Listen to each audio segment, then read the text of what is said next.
Assalamualaikum warahmatullahi wabarakatuh. Selamat pagi. Di pertemuan ini kita akan belajar tentang bagaimana penerapan operasi matematika di dalam algoritma ataupun program. Oke, seperti kita ketahui dari pertemuan yang lalu bahwa operasi aritmatika itu ada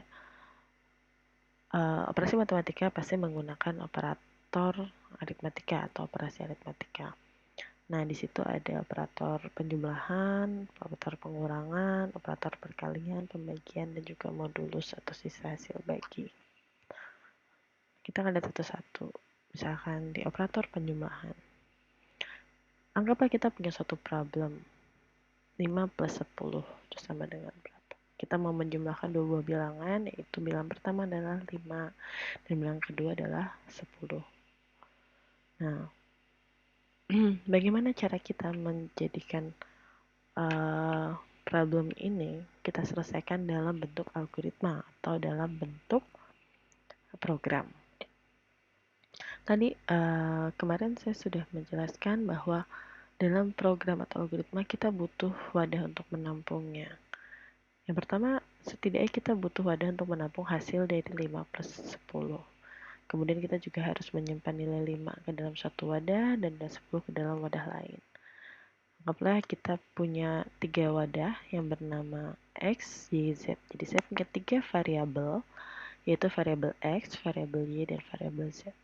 Variabel X ini akan menyimpan nilai 5, lalu variabel Y akan menyimpan nilai 10, dan variabel Z akan menyimpan hasil penjumlahan dari 5 tambah 10. Nah, kalau kita buat bentuknya, maka menjadi X plus Y sama dengan 11. Nah, jika kita ingin bikin algoritmanya, apakah kita bisa langsung X plus Y sama dengan Z? Kita akan lihat satu-satu ya. Jadi kalau kita bikin algoritma, yang pertama harus kita lakukan adalah apa? Mendeskripsikan variabelnya. Jadi kita harus deskripsikan dulu variabelnya. Karena di sini kita punya 3 variabel, berarti kita harus definisikan 3 variabel ini masing-masing. Yang pertama ada integer X. Untuk mendefinisikan variabel X, lalu kita beri nilai 5. Nah, di sini kita menggunakan operator assignment. Ya. Lalu ada integer Y sama dengan 10. Lalu ada integer Z. Nah, kemudian yang berikutnya adalah kalau kita lihat di sini X, Y, Z ini merupakan sebuah input ya. X, Y ini input. Z ini adalah nanti memberikan hasilnya. Lalu ada Z, kita berikan operator assignment, dia dapat X plus Y.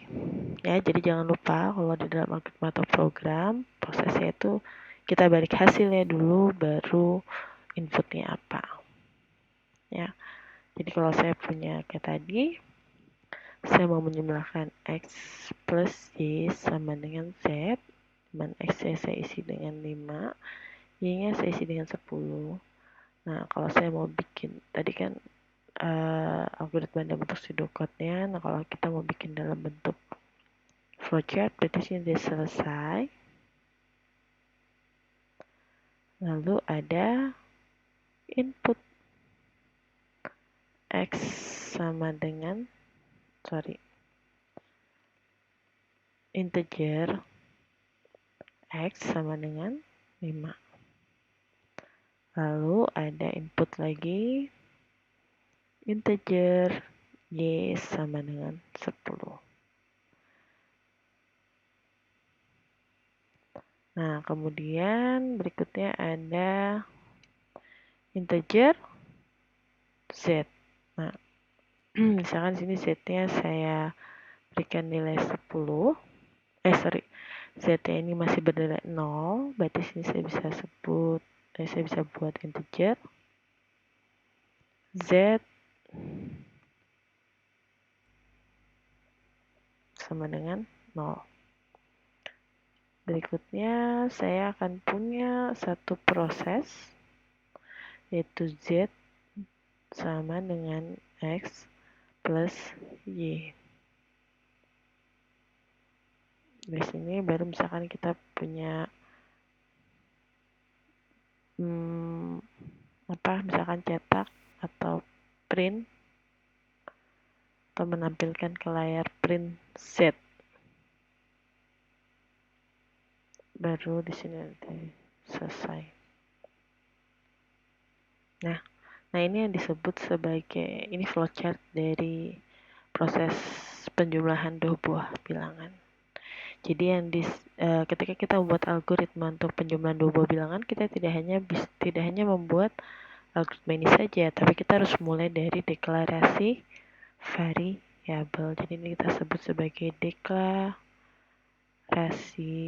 variabel. Ketika kita membuat program, kita pasti butuh deklarasi variabel dulu, baru prosesnya apa. Lalu ini outputnya. Ya, nah itu algoritmanya. Lalu bagaimana kalau kita membuat programnya? Untuk membuat programnya, kita bisa hampir sama-sama seperti ini. Increment kurang Z sama dengan 0. Lalu ini Z sama dengan X plus Y. Nanti ada print F. Ya. Ketika kita membuat program, yang pertama harus kita buat adalah include.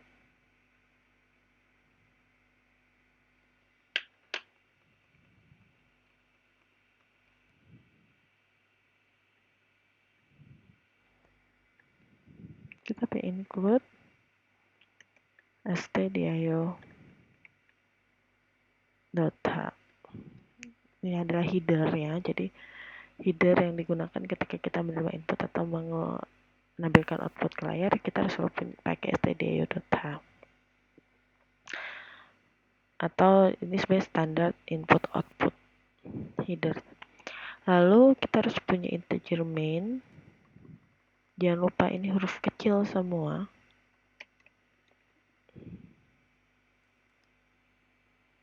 Integer main. Nah, ini adalah seperti program utamanya, ya. Ini penanda bahwa program yang kita tulis adalah program utama. Nah, jangan lupa harus menggunakan kurung kurawal. Jadi semua instruksi yang ada di dalam kurung kurawal ini adalah instruksi dari program utama, itu maksudnya. Kemudian tadi kita harus deklarasi variabel. Saya pakai integer x. Lalu saya berikan nilai 5. Nah, di dalam program kita harus pakai titik koma. Ya, dalam program saya harus pakai titik koma, lalu saya bisa menggunakan garis miring 2 ini. Garis miring 2 ini berfungsi sebagai komen. Misalnya deklarasi, saya berikan deklarasi variabel x. Nah, apapun yang ada di belakang garis miring 2 ini itu tidak akan diproses di dalam programnya. Jadi ini hanya catatan bagi si programmer saja.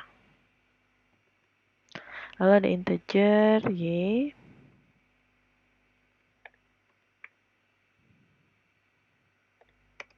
sama dengan 10.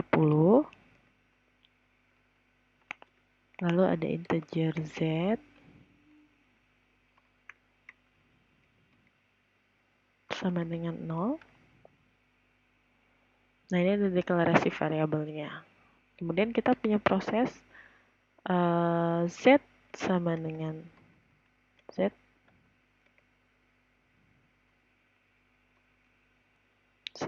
x plus y. Ini lupa titik koma ya. Nah, kalau kita mau menampilkan ke layar, kita pakai printf. Ingat semua sintaksnya harus pakai huruf kecil. Printf. Nah, di sini kita karena tadi pakai integer, makanya sih kita pakai %d, c. Nah, ini adalah program untuk menampilkan penjumlahan dua buah bilangan. Bagaimana kalau saya mau menampilkan penjumlahan dari misalkan 100 tambah 200? Berarti di sini saya rubah jadi 100, ini saya rubah jadi 200.